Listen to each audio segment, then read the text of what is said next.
Hey, ladies and gentlemen, welcome back to the channel. As always, it is Nick here, back with your daily crypto news and analysis. And today we are going to be talking about Chainlink, aka Link. And with that being said, let's just dive on in and let's start off with a few things around the price action area. So with that, as we look at price action, Link has been doing pretty good so far this year in terms of just accumulation.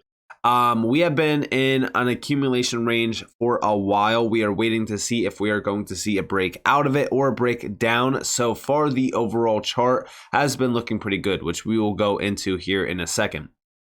On the macro range here, I'm very interested in what comes next around the Chainlink chart, simply because if you look at the all-time chart, accumulation is so damn clear. You don't even need to know how to read charts. You could just look at this and say, well, it's just going sideways.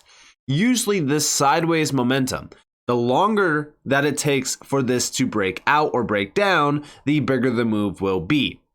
A lot of people are expecting us to see the $3 plus range down here if we do break down, which I agree. But if we break out, I am expecting the high $12 plus range to be tested pretty quickly.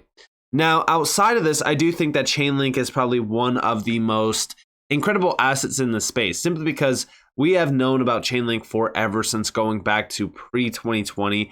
And even in 2020, that's when we started to see the big momentum brew around DeFi and Chainlink, because we had DeFi summer, which really kind of took this market by storm right after March of 2020. But before that, Chainlink was a big mover. I mean, listen, go back to 2019 into 2020, from the lows down here from like 16 cents, 16 and a half cents, and it even tapped down to like 20 some cents back in 2018. It went on to pull a massive move to almost $4.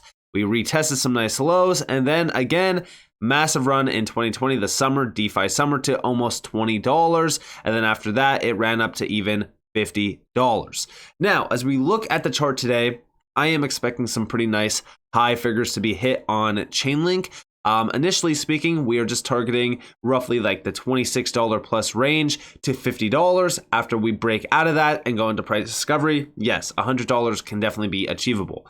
Beyond that, a lot of other higher priced targets are thrown out there. Again, we have to take it as we see it. As we look at Chainlink today, like I said, accumulation is so damn clear on this chart.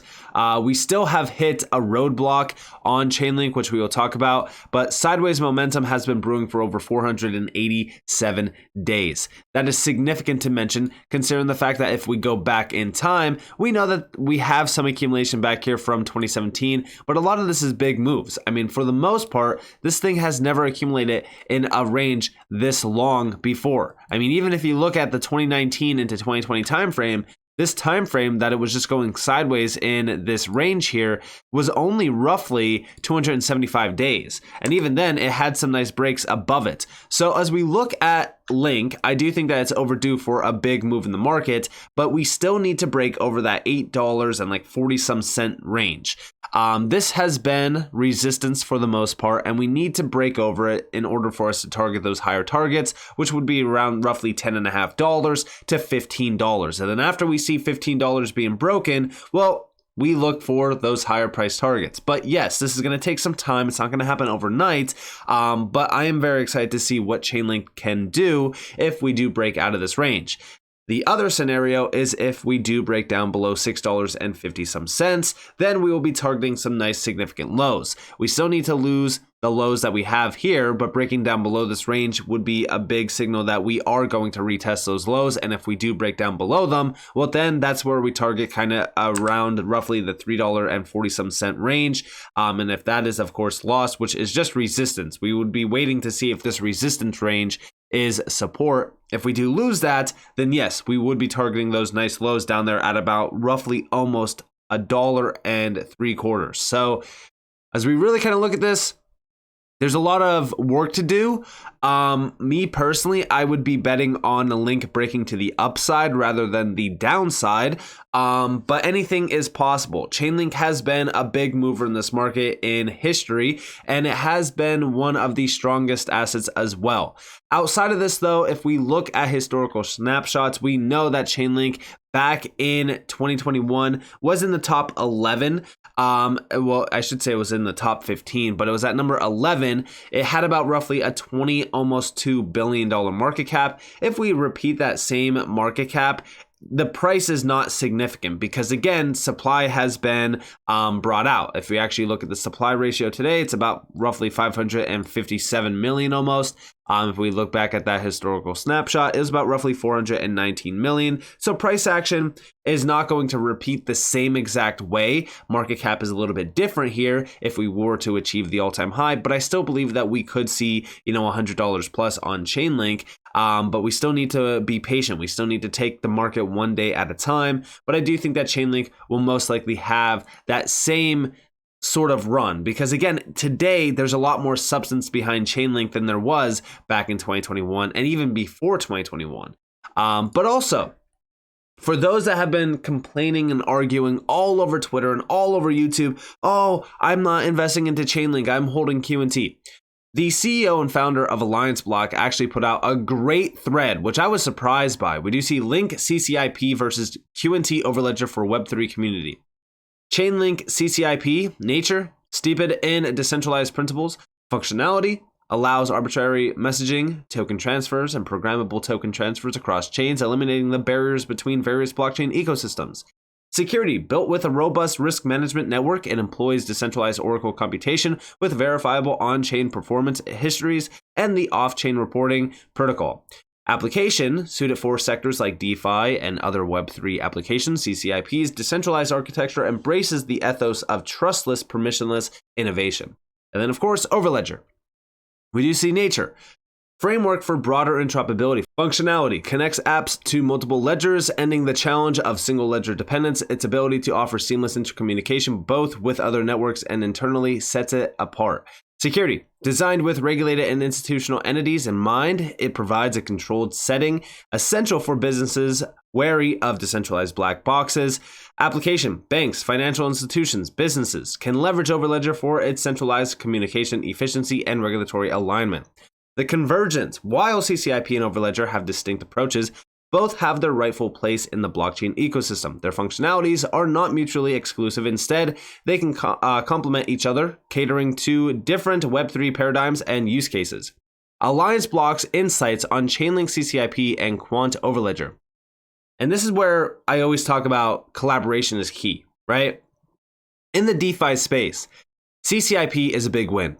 We're using it to strengthen our teleport protocol, which is central to our bridge. A bridge is better with more validators, and that's what CCIP brings to the table, a vast network of validators with strong security. With this robust setup, our Nexera exchange can tackle tasks like cross-chain swaps, limit orders, and decentralized computations without a hitch. On the institutional side, things need to be clear and compliant.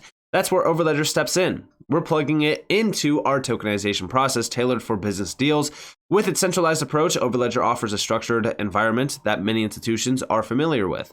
This makes integration processes smoother and more efficient.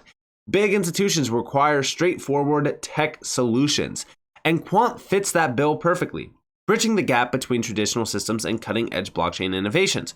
Overledger will be also leveraged for our institutional version of our teleport cross-messaging protocol. This can be used for bank consortium, for example, interbanks, cross-chain trading, etc. Embracing collaboration over rivalry is the key to our industry's growth. Together we thrive. And again, this is why I always say, as we really kind of look at the space, far too many people box themselves in by saying Link is better than QNT or QNT is better than Link. And we've seen this with other, communities as well. Oh, XRP is better than XLM. XLM is better. All of these major, platforms in the space or projects in the space or these currencies, they're all extremely collaborative, right? We could collaborate between all of these major networks.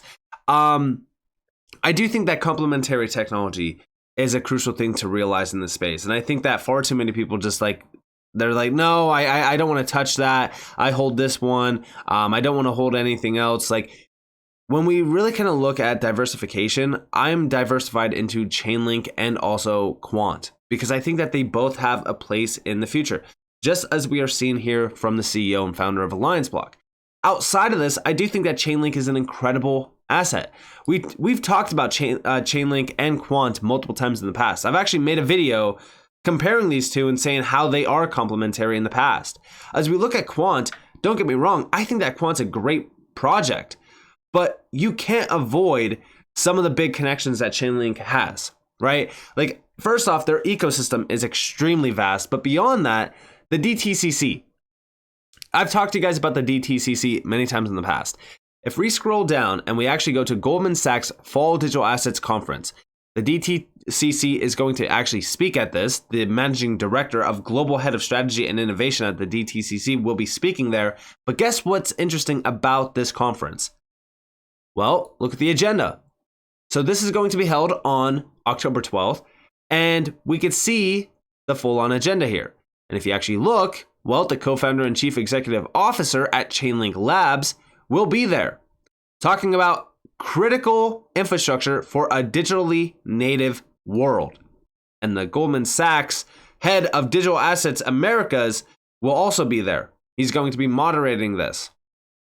I want you all to understand that as we look at the future around banking, finance, everything, DeFi, crypto, blockchain, DLT, it all has a place. Outside of this, we know that Swift is already working with Chainlink. Swift unlocks potential of tokenization with successful blockchain experiments. This was a big one. The highlights here, because I don't want to, waste a whole bunch of time. They released results from a new series of experiments that show its infrastructure can seamlessly facilitate the transfer of tokenized value across multiple public and private blockchains with the help, of course, of Chainlink. Experiments are part of Swift's ongoing work to maintain strong, secure interoperability across a fragmented financial ecosystem. Swift can provide single point of entry for financial institutions moving tokenized assets while leveraging existing secure infrastructure. Cooperative demonstrates secure and scalable way to connect multiple blockchains for movement of tokenized assets around the world. And again, from scrolling down, while tokenization is in its infancy, 97% of institutional investors believe it will revolutionize asset management and be a positive force in the industry. Again, this is a big deal, but one of the challenging, things around this is, well, tokenized assets are managed on different blockchains, each with its own functionality and liquidity profile. Interoperability between these blockchains is crucial, and that's where Chainlink comes in. But we also have the idea of Quant being able to be there as well.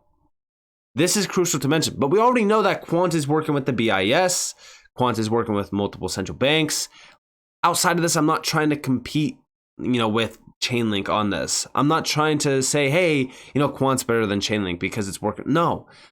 What I'm saying is they are both working with very significant players, which means guess what?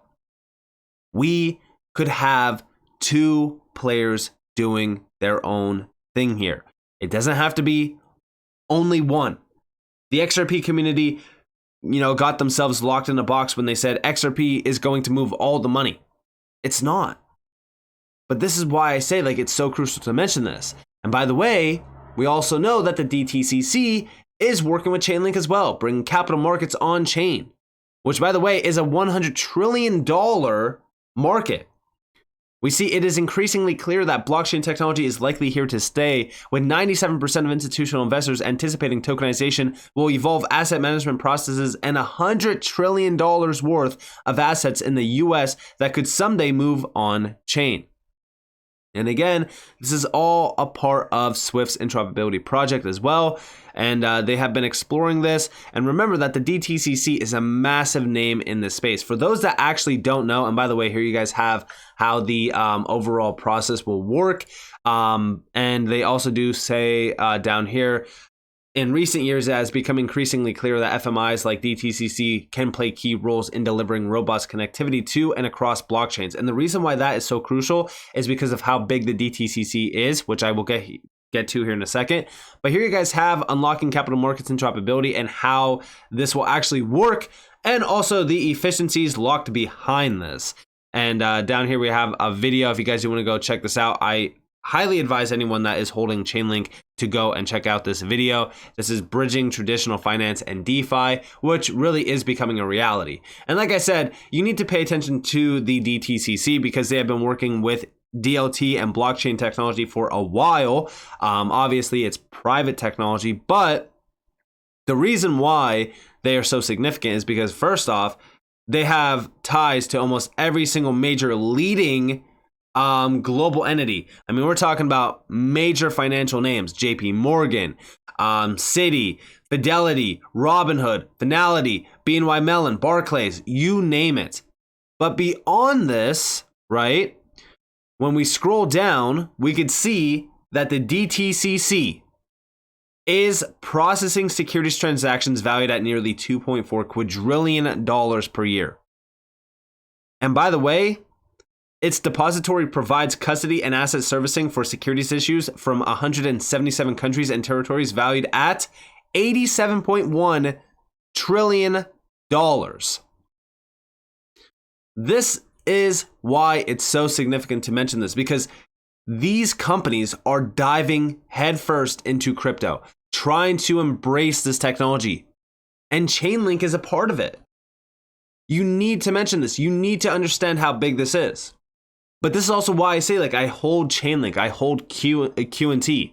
Like, these are great projects, both of them. And I also think that the future is very bright for Chainlink, even going off of the supply alone, right?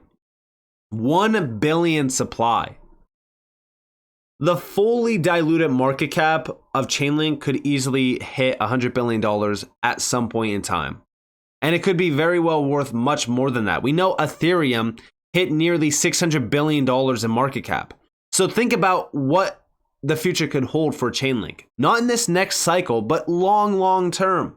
That's why I do park a lot of money into Chainlink. And I park a lot of money into QNT as well, because, you know, interoperability is so damn crucial for multiple fronts. And that's why I do think that there could be multiple winners here. It doesn't have to be just Chainlink, or it doesn't have to be just Quant. So with that being said, I hope that you guys enjoyed this video.